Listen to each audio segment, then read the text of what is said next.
My name is Sarah. I was in love with Tom for 7 years.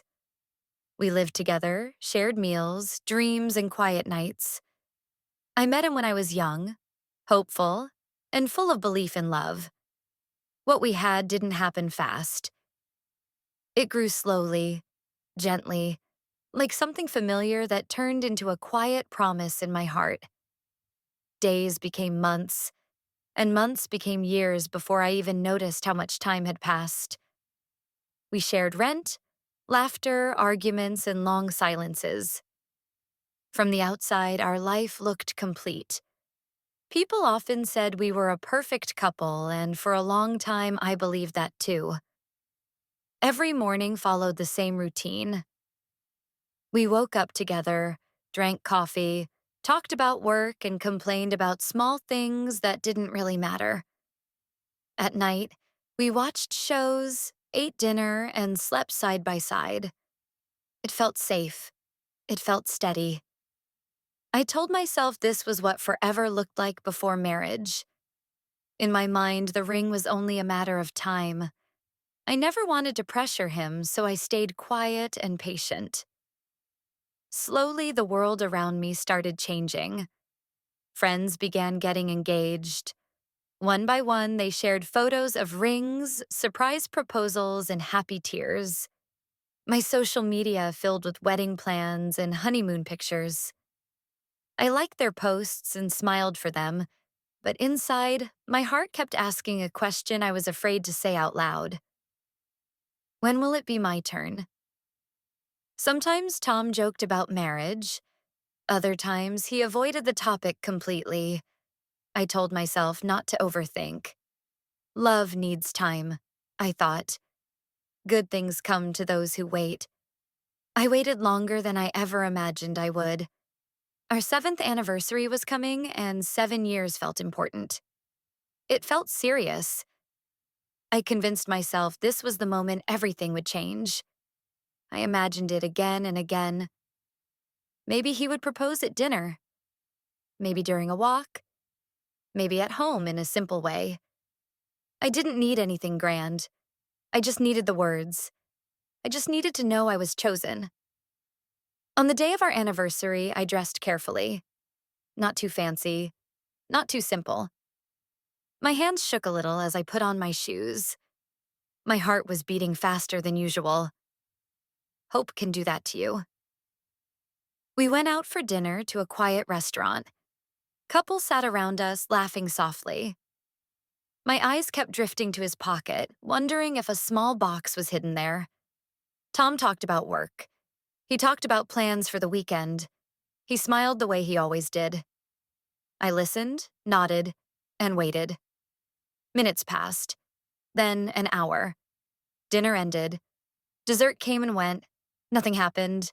No question. No ring. No future spoken aloud.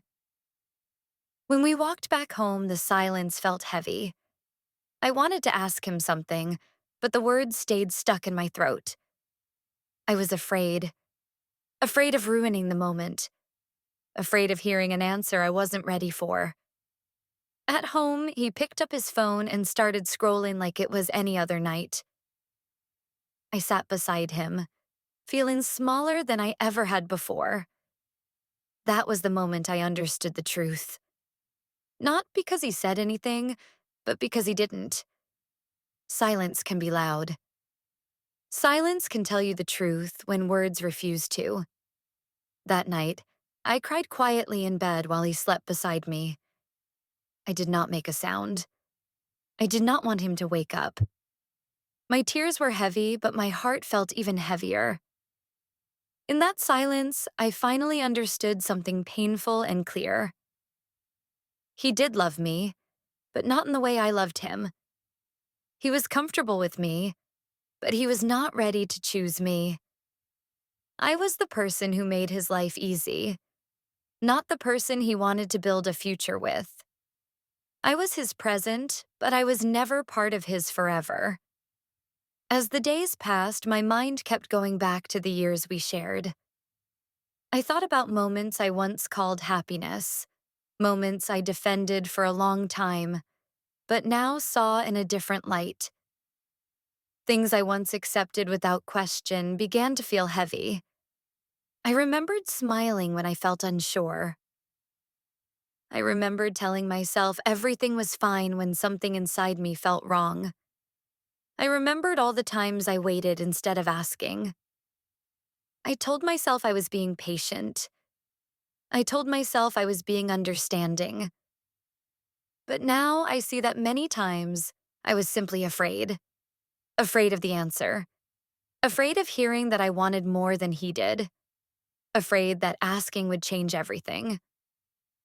I stayed quiet to keep the peace.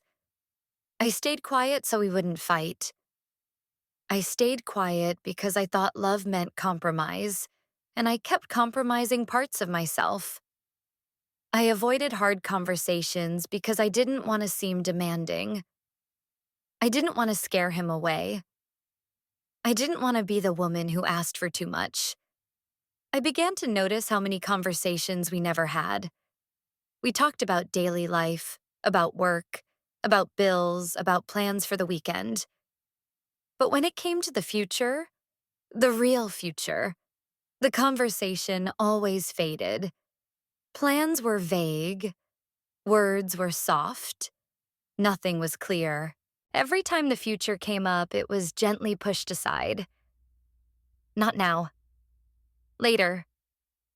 We'll see.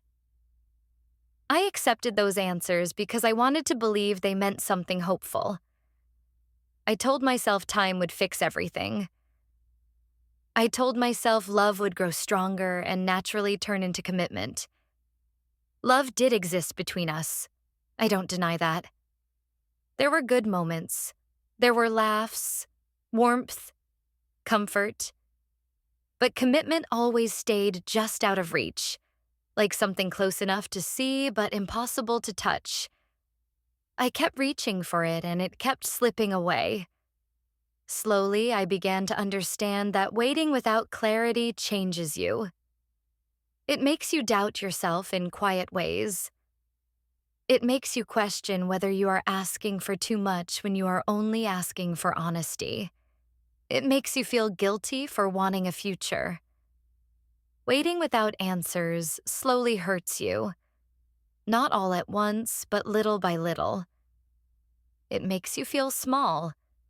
It makes you wonder if you are worthy of being chosen. You start measuring your value by how long someone keeps you instead of how clearly they choose you. I realize that staying in a place where answers never come can be more painful than walking away. Walking away hurts, but staying hurts slowly and deeply. Staying keeps you stuck between hope and disappointment. You wake up every day thinking maybe today will be different, and every night goes to bed feeling the same emptiness. I learned that love should not feel like hoping alone. Love should not feel like waiting in silence for someone to finally see your worth. Love should not feel like convincing yourself to be patient while your heart quietly breaks. The hardest truth I had to accept was this: someone can love you deeply and still never choose you. Love does not always lead to marriage. Time does not always lead to commitment. Years together do not always mean a shared future. Sometimes people stay because it is comfortable, not because they are sure. Sometimes they stay because leaving feels harder than staying. Sometimes they stay because you make their life easier, not because they want to build a life with you. Accepting this truth was painful. It hurt to admit that love alone is not enough. It hurt to admit that effort, time, and feelings don't always lead where you hope they will. It hurt to realize that I had been waiting for something that was never promised. I began to see myself differently. I saw how much I gave, how much I adjusted, how many times I chose understanding over my own needs. I saw how often I stayed silent when my heart wanted to speak. I started asking myself questions I avoided before. Why did I believe waiting was love? Why did I believe asking for clarity was pressure? Why did I accept uncertainty for so long? Slowly, I learned something important. Love should feel safe, but it should also feel clear. Love should make you feel chosen, not tolerated. Love should not make you feel like you are standing still while life moves forward around you. This is my story. It is not filled with anger. It is not filled with blame. It is a quiet story of heartbreak, a story of waiting, hoping, and learning. A story about believing in forever and realizing that forever should never feel uncertain.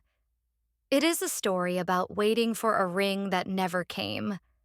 But more than that, it is a story about learning to listen to myself. About understanding that love without direction can slowly break you. Forever should feel certain. It should feel shared.